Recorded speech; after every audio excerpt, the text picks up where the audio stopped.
Hey everybody, welcome back to my channel and welcome if you're new. My name is Melissa.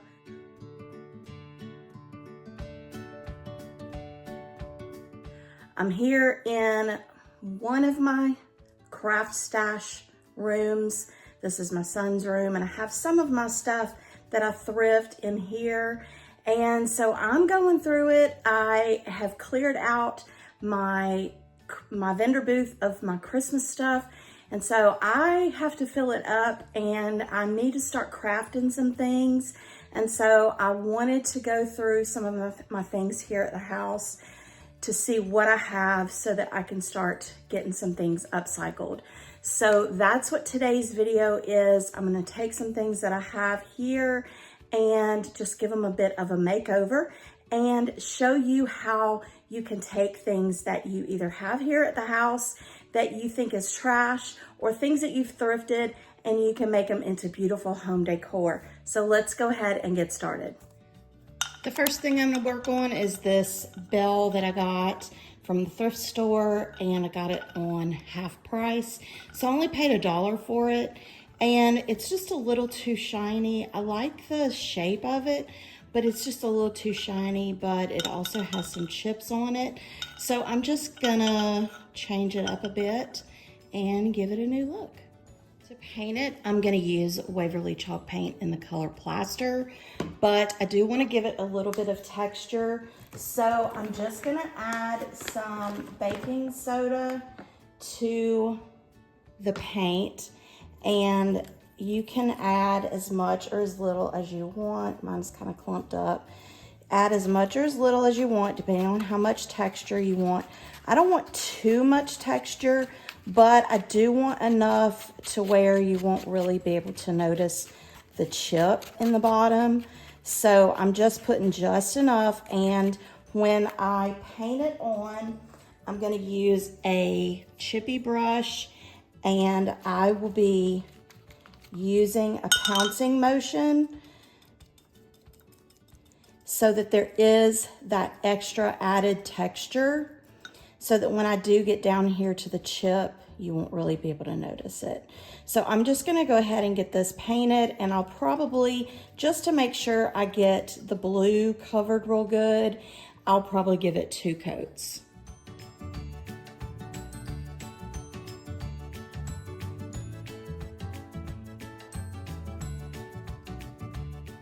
Now that this is dried, I have this piece of scrap paper that I got from Temu as part of a pack.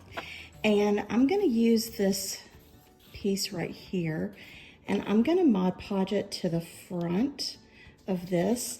And I'm gonna use the water technique where you use the water to go around the circle and you tear it.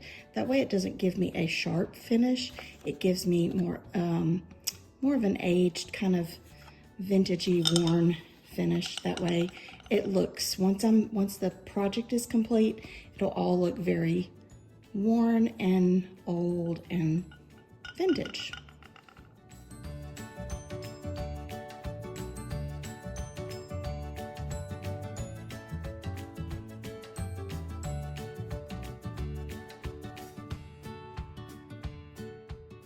Now that I have it torn out, I'm just going to put the Mod Podge on the back of the paper and attach it to the bell, and then I will top it again with more Mod Podge and just let that dry completely.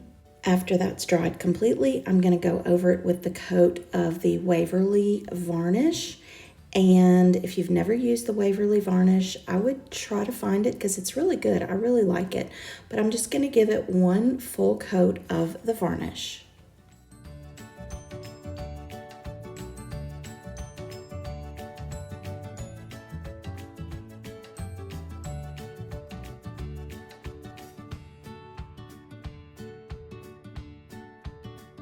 The next thing I'm gonna do is I'm just gonna kind of age it up a little bit with some Waverly Antique Wax. I have a little sponge dauber and I'm just gonna dab it in the cap and off,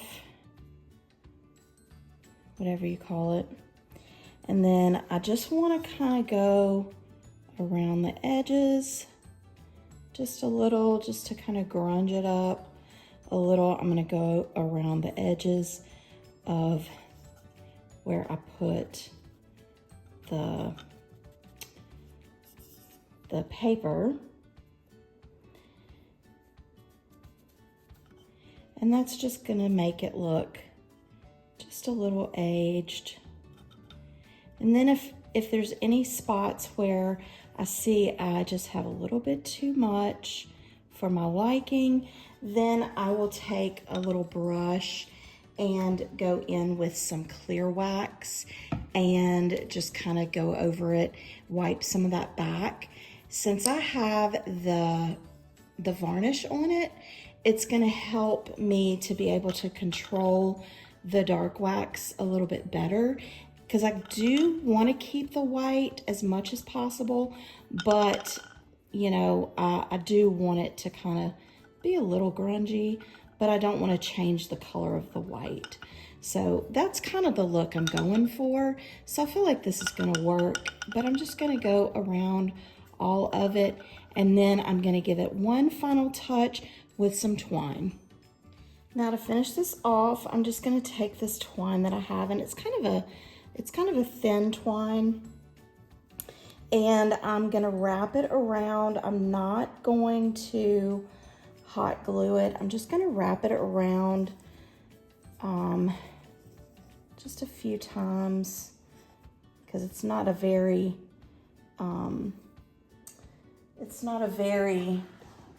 wide area. And then I'm just going to tie it in a knot on the side.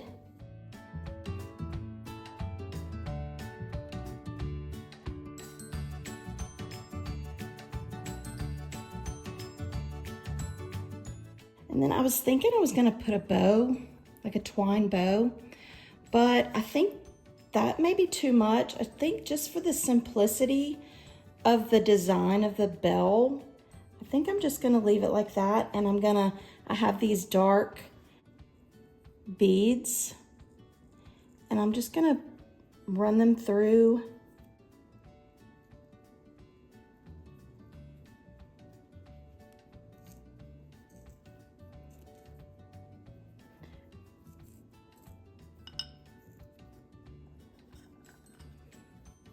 To make it a little easier, put a little Scotch tape on the end, wind it up,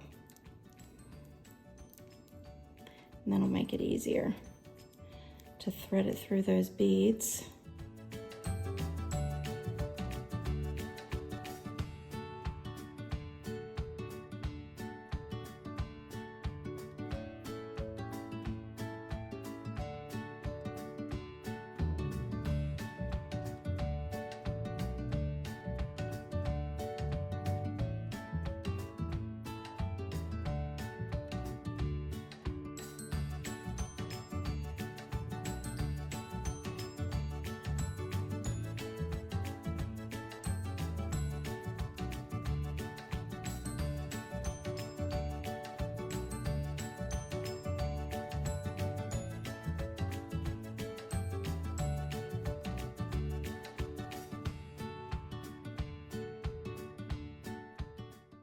I did kind of fray the fringe under the beads a little bit, but this is the finished product, and I think it looks so pretty.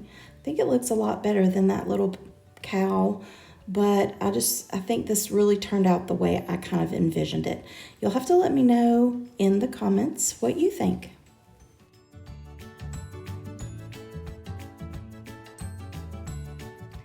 This is a precious little tray that I thrifted from the Salvation Army, and I got it on Wacky Wednesday, so I only paid $2 for it, and I just thought it just needed a bit of a makeover, so that's what I'm going to do today. I'm going to turn it into a cute little riser.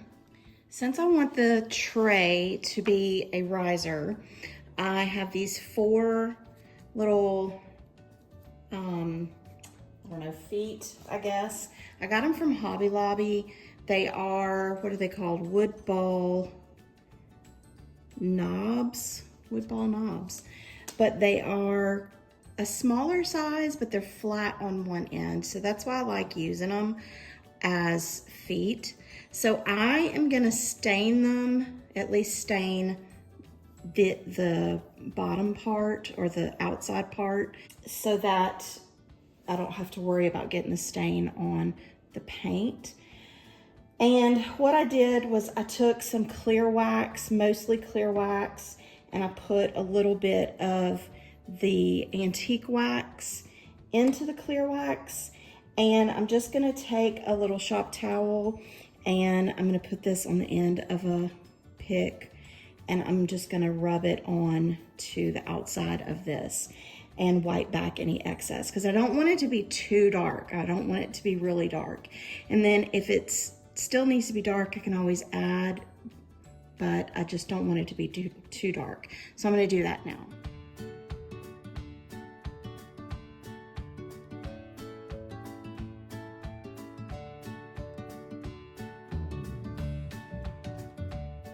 Okay, what is up with this knob? It's like it's got a bald spot around this part. That's not gonna work for me. So, are they all gonna do that? Or am I gonna have to sand them all? I don't know, but I don't like that. Maybe I just need to paint them. But I didn't wanna paint them. So now I may have to come up with plan B. They're all doing that.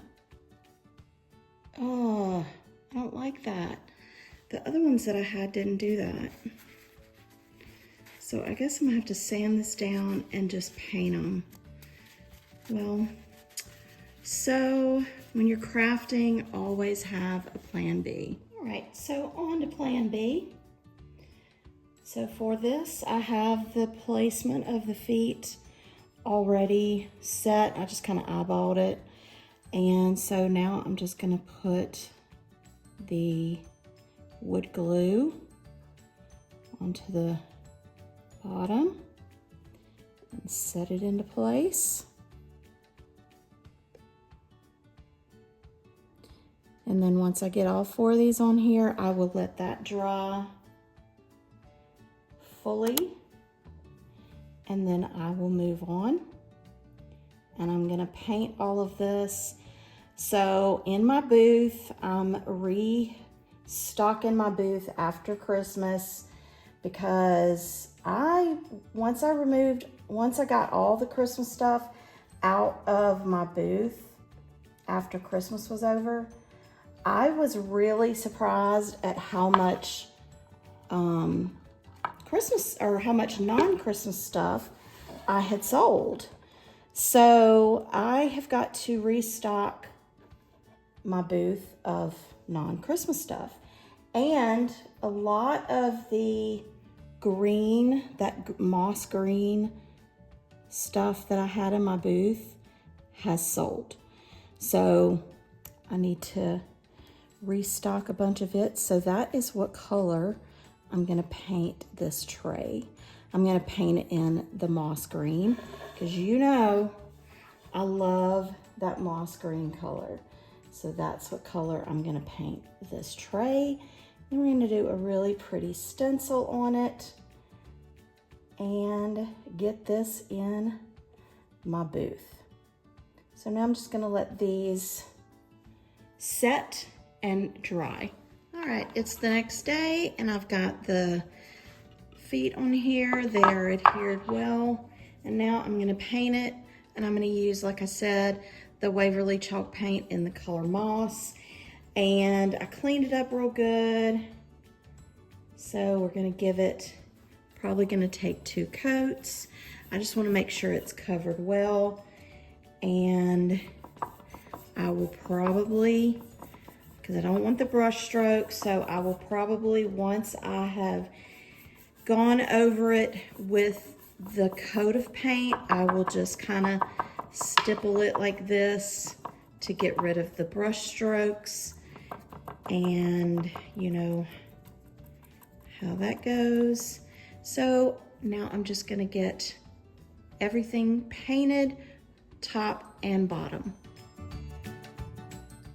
If you're new to my channel, I just wanted to take a minute to say thank you for stopping by. And I do hope that you would stick around. I love to do things like crafting and upcycling and thrifting, and so if that's the sort of thing you love to do, then go ahead and smash that subscribe button and go ahead and click the notification bell so that you will be notified when I upload new videos. But as far as the tray, I did give it one full coat, and then I did give it a second very light coat. There were some spots that you could still see the wood, and so I just went ahead and covered that real good. Now the paint is dry, and I do want to use a rub-on transfer. I'm going to use it from this IOD transfer set called Lover of Flowers, and I am going to use this pretty daisy flower transfer. And I did let the paint dry for a while before I did the transfer, but all you do for a transfer, if you've never used a transfer before, is you take the white backing off and then you place the transfer where you want it on your project. Each transfer set comes with a little stick that you use to rub the transfer onto your project. And what I like to do is I like to place it on the project and then kind of rub it with my hand and then go over the whole thing with the stick just to kind of get it set into place real good. Then I go over to one side and start really rubbing in very good, detail rubbing. And as I rub in the transfer, I lift the plastic paper that's on top. And if you see that part of your transfer did not transfer down, you just lay that plastic part back down and rub again, and then you lift it back up and you just keep rubbing until the transfer is all set.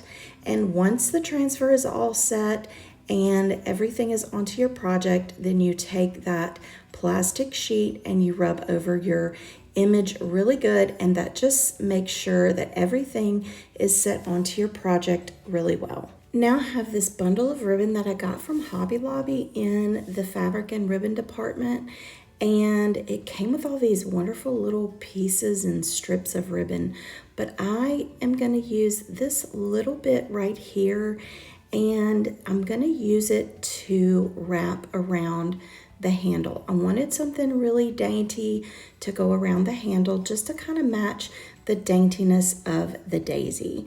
And I'm going to use the hot glue to wrap it around. For Christmas, I asked for those little silicone covers for your fingers so that you don't burn your fingers when you're using hot glue. And my son's girlfriend, Danielle, gave me a set from Amazon. So I'll put a link to that in the description box. So shout out to Danielle. Thank you so much. Now I'm not burning myself every time I use my hot glue. But anyway, I just wrap. What I want to do is I want to make kind of 2 rows of this ribbon, and I want them to make sure that the rows are going to stay into place. So I put 2 very small little dollops of hot glue in place where I want the ribbon to stay. And when I go to the second row, before I start it, I put a little dollop of hot glue where I want the second row to start, and I place the ribbon where that is, and then I start wrapping it around on the second row, and then wrap it around, hot glue it, and it's all set into place. And then I do that again on the second side. To finish the tray off, I do need to make sure I seal in the transfer. So I'm just going to seal it in with this Waverly wax. It's the clear wax. And I'm just going to brush that on. And I want to make sure I cover the tray really good as well as the transfer. And after I put the wax on, then I just go over the wax with a shop towel, a dry shop towel, and wipe off any excess, and this project is complete. And I didn't show it on camera, but not only did I do the sides, which I'm showing here, but I also did the bottom as well. I wanted to make sure I let you know that I also did wax the bottom as well. And this is how it turned out. I just think this turned out so pretty, and it's exactly how I kind of envisioned it to be once I put that daisy transfer on. Just very dainty. I would love to now share a Bible verse with you before I close out, and this one comes from Galatians chapter 1, verse 10. For am I now seeking the favor of people or of God? Or am I striving to please people? If I were still trying to please people, I would not be a bondservant of Christ. Boy, is this one that I need to work on. But I hope this verse is a blessing to you, and I hope you enjoyed today's video. I would love it if you would leave me a comment below and let me know which upcycle was your favorite. I think the tray is my favorite. I just think it's really pretty. But if this is your first time here, again, I would love it if you would be a part of my YouTube family. Make sure to click subscribe, and also everyone give this video a big thumbs up because it does help me out with YouTube. And if you want to see more videos like this one, then check out the boxes you see on the screen right now, and I'll see you next time. Bye.